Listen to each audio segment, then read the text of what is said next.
ఒక్క ఛాన్స్ పేరుతో అధికారంలోకి వచ్చిన వైసీపీ ప్రభుత్వం రాష్ట్రానికి రాజధాని లేకుండా చేశారని మండిపడ్డారు. పెదకూరుపాడు కూటమి అభ్యర్థి భాష్యం ప్రవీణ్ ల్యాండ్ టైటిల్ యాక్ట్ లో ప్రజల భూములు లాక్కునేందుకు ప్రభుత్వం శ్రీకారం చుట్టిందన్నారు. పెదకూరుపాడు మండల కేంద్రంలో ఆయన ప్రచారం చేపట్టారు. ఈ ప్రచారంలో టీడీపీ నేతలతో పాటు జనసేన, బీజేపీ నాయకులు పెద్ద సంఖ్యలో పాల్గొన్నారు. తన అభ్యర్థిత్వాన్ని బలపరిచిన తన సోదరుడు కొమ్మలపాడు శ్రీధర్ కు ఆయన ధన్యవాదాలు తెలిపారు.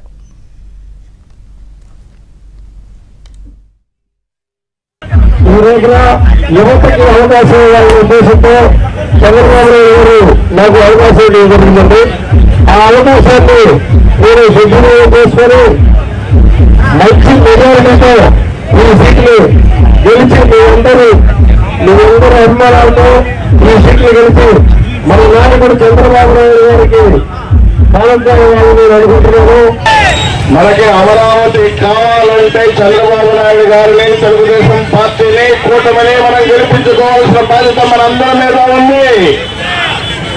నేను ఒకటే చెప్తున్నాను, ఇదే పెదకూరుపాడులో నా ఎస్సీ సోదరుల యొక్క పిల్లలు